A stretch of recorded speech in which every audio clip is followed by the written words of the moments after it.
Hello, and welcome to the first of my Game of Thrones and the Song of Ice and Fire Obituaries, where we will explore the lives and deaths of those characters from the TV series and the books that are sadly no longer with us.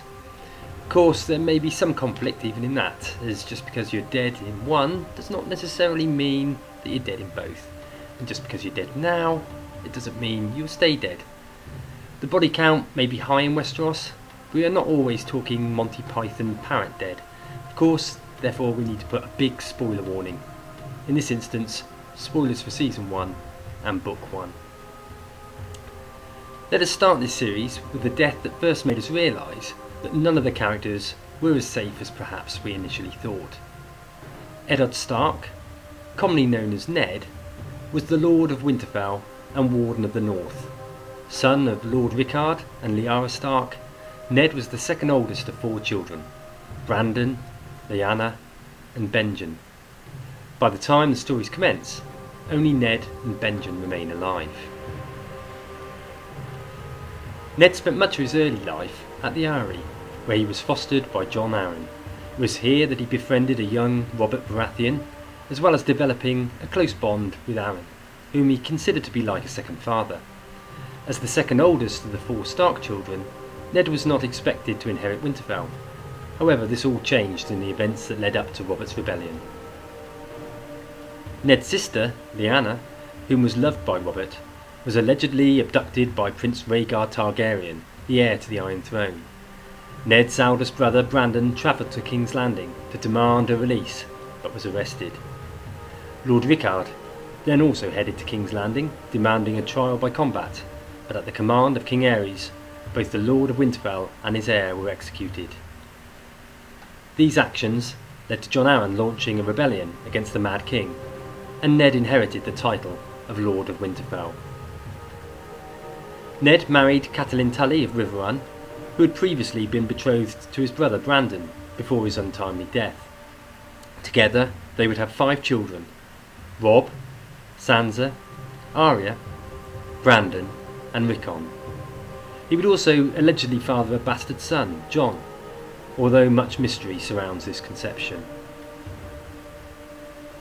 Of his most notable exploits, the most renowned would be those associated with the rebellion that led to the eventual killing of Prince Rhaegar, King Aerys, and the passing of the throne to Robert Baratheon.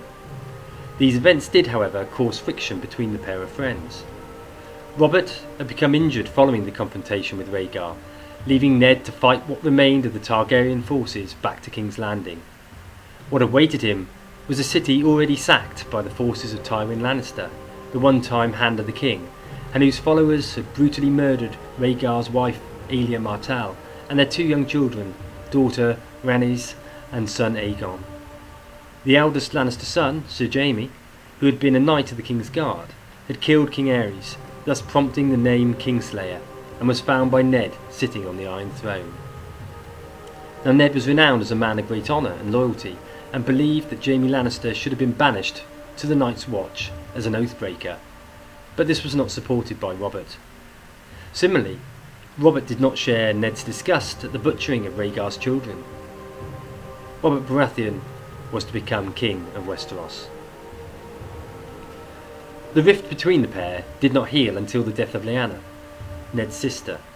She had been held in the Tower of Joy in Dorne, and Ned had attempted to liberate her from the King's guards that held her. Although victorious in battle, by the time he arrived at her side, Lyanna was already dying. On returning to Winterfell, Ned brought with him his bastard son Jon Snow, which caused a great strain on his relationship with Catelyn, who had only recently given birth to their first son, Robb. The true identity of Jon's mother is unknown, with some claiming he is the son of a Dornish noblewoman, or an unknown woman named Wyla. However, rumours persist that Jon could be the son of Rhaegar and Lyanna, whom Ned claimed as his own to protect the young boy. Whilst unproven, this tale would seem to have some merit, given Ned's honourable reputation. During Ned's 17 years as Lord of Winterfell and Warden of the North, notable deeds included his role in defeating the Greyjoys' rebellion, after which he took the sole remaining son of Balon Greyjoy, Theon, as both a hostage and a ward, and raised him at Winterfell. Ned would seldom leave the north. All this was to change, however, following the mysterious death of Jon Arryn, who had been the hand of King Robert since he took the throne. Robert invited Ned to take over the role of hand, and, although reticent, this was an offer that he felt obliged to take. Ned therefore left Winterfell, together with his daughters Sansa, who was betrothed to Robert's eldest Joffrey, and Arya. The rest is history. Ned, suspicious of the death of Jon Arryn, discovered proof that Robert's heir Joffrey and other children were not his true children, but that of an incestuous relationship between the Queen Cersei and her brother Jaime.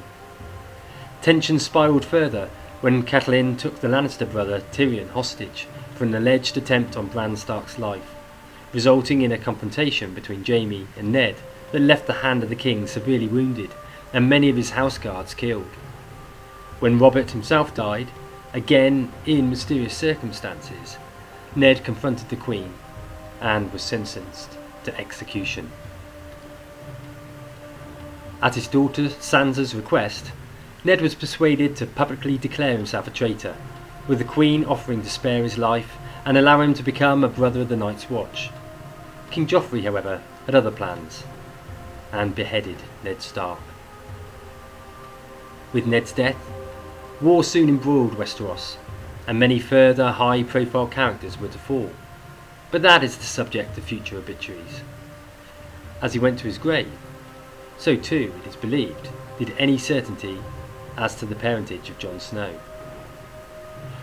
One question that I would like to ask, and would be interested in viewers' thoughts, so feel free to leave comments below. If Ned had not been executed by Joffrey, and had instead been permitted to live out his life as a brother of the Night's Watch, how would the history of Westeros have changed? What impact do you believe that Ned would have had at Castle Black and the Wall? I like to think that Ned being sent to the Wall would have had him bonding closely with Jon, and telling him who his mother was, as he promised he would do when they next met. It's hard to imagine that Ned wouldn't have been held in high regard, and would with time have a degree of seniority amongst the brothers. Probably an obvious candidate for a future Lord Commander if he wanted it. He managed admirably, after all, to bond together the various factions in the north, which was a difficult feat to achieve, as Robb would discover with time. Also, how would he have reacted to his brother Benjen's disappearance? I'm sure he would have formed a key part of Lord Mormont's party that sought the missing First Ranger, and we know how that expedition turned out. Would Robb have continued his war against the Lannisters? The conflict had already started due to Ned's arrest, but would it have progressed to the same extent? Let me know your thoughts, and I will look forward to returning in the near future with another Westeros obituary. Thanks for watching.